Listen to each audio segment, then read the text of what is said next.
Please like, subscribe and share করুন আপনাদের channel.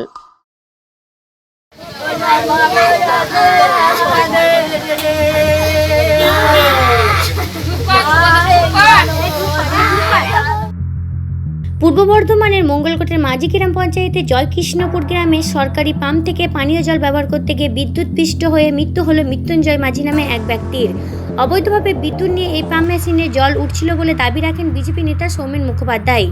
অন্যদিকে মঙ্গলকোট গ্রাম পঞ্চায়েতের প্রধান কাজল কুমার মণ্ডল জানান, যেসব জায়গায় সরকারি পাম্প থেকে জল প্রদান করা হচ্ছে সেখানে সরকারি নিয়ম মেনে বিদ্যুৎ নিয়েই কাজ করা হয়। বুক করা যে পাম্পের কানেকশন আছে ওই পাম্পের কানেকশন মোটরের কাছে যে গিয়েছিল মুখ ধুতে। আচ্ছা, মুখ ধুতে গিয়ে দেখে পুরো লাইনটাই বডি হয়ে আছে, যার ফলে তার ওখানেই বিদ্যুৎপৃষ্ট হয়ে একদম নিথর অবস্থায় তার বডিটা পড়ে থাকে।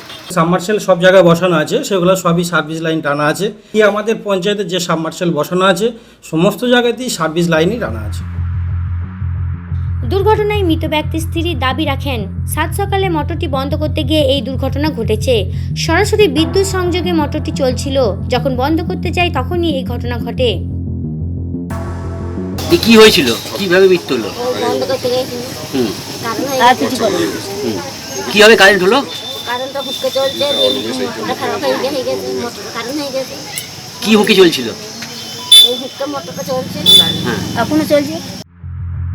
একই দাবি রাখলেন স্থানীয়রা। গ্রামবাসীরা অভিযোগ করে সরকার এই প্রকল্পটি করেছে এবং অবৈধভাবে বিদ্যুৎ নিয়ে জল তোলার জন্য এই ঘটনা ঘটেছে। সকালে হয়তো 6টার সময় মারা গেছে, এইটা শুনলাম কারেন্টটা টিপ থেকে মোটরে জল খেতে গিয়ে মারা গেছে। কিভাবে মারা গেল? ও কারেন্টে হুকে মানে বোট টিপ থেকে মারা গেছে। এটা এই প্রকল্পটা, জল প্রকল্পটা কারা লাগিয়েছে করেছিল এখানে? এখানে সরকারই করেছে। এখানে সকালবেলায় এক দাদা আপনার মোটর চালাতে গিয়ে আপনার হয়তো ঝড় জলের শর্ট সার্কিট হয়ে গেছে, বডি হয়ে গেছে, সেই লেগে গেছিলেন, দিয়ে লেগে মারা গেছেন। তারটা বলতে আপনার ওই যে তারটা লাগানো ছিল আপনার ওখান থেকেই কানেকশন করা ছিল, ওই পোল থেকে।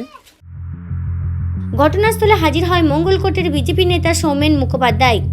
তিনি দাবি রাখলেন, বিদ্যুৎ দপ্তরের উদাসীনতায় এসব পাম্পগুলি অবৈধভাবে চলছে। বিদ্যুৎ বিল এবং সরকারি ট্যাক্স সব রকম আমরা দিয়ে থাকি, তাহলে এই ধরনের উদাসীনতা কেন চলবে? তিনি আরও দাবি রাখলেন, মঙ্গলকোটের 137 নম্বর বুথের বুথ সভাপতি ছিলেন মৃত্যুঞ্জয় মাঝি। সমগ্র মঙ্গলকোটে এই ধরনের বিদ্যুৎ দপ্তরের উদাসীনতায় যে পাম্পগুলোকে বসানো হচ্ছে পঞ্চায়েতের সরাসরি ইন্ধনে হুক করে, আমরা পঞ্চায়েত ট্যাক্স দিই, বিদ্যুতের বিল দিই, তা সত্ত্বেও কেন বিদ্যুৎ দপ্তর এই ধরনের উদাসীনতার মধ্যে দিয়ে আমাদের এই পার্টি কর্মীর প্রাণ গেল? এর সঠিক তদন্ত হওয়া চাই। তিনি ভারতীয় জনতা পার্টি করতেন এবং 137 নম্বর বুথের বুথ সভাপতি ছিলেন, একনিষ্ঠ কর্মী আমার। এই মতন অবস্থায় দায়ী করছি আমরা গ্রাম পঞ্চায়েতকে এবং বিদ্যুৎ দপ্তরকে। না, এর কোনো বিলের ব্যবস্থা নেই, টোটালটাই চলে হুকেতে। মঙ্গলকোট গ্রাম পঞ্চায়েতের প্রধান জানান, যে মারা গেছে সে একজন সাধারণ মানুষ, এটা জানি, কিন্তু তিনি বিজেপির কোন পদে ছিলেন সেটা আমার জানা নেই। যেসব পাম্পগুলি চলছে সব পাম্প বৈধভাবে চলছে, কিন্তু এখানে কি হয়েছে সব বিস্তারে তথ্য জানা নেই। যদি এই ধরনের ঘটনা থাকে তা সম্পূর্ণ তদন্ত করে দেখা হবে।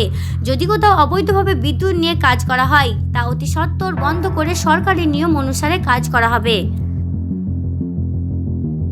বুথ সভাপতি বা বিজেপি সেটা আমি জানি না, একজন মারা গিয়েছে ইছাপুরে সেটা আমি জানি, খবর পেয়েছি বা সেটা জানি। কিভাবে মারা গেছে কিছু জানেন? শুনলাম বিদ্যুৎপৃষ্ট হয়ে মারা গিয়েছে। সাবমার্সেল সব জায়গায় বসানো আছে, সেগুলো সবই সার্ভিস লাইন টানা আছে। জানি না ওখানে কি আছে, তাহলে সেটা তদন্ত করে দেখতে হবে, আমার ঠিক জানা নেই। কিন্তু বাকি আমাদের পঞ্চায়েতের যে সাবমার্সেল বসানো আছে সমস্ত জায়গাতেই সার্ভিস লাইনই টানা আছে। না, অবশ্যই সেটা তদন্ত করে দেখা হবে এবং হুকিং যদি থাকে সেটা বন্ধ করে সার্ভিস লাইনই টেনে দেওয়া হবে।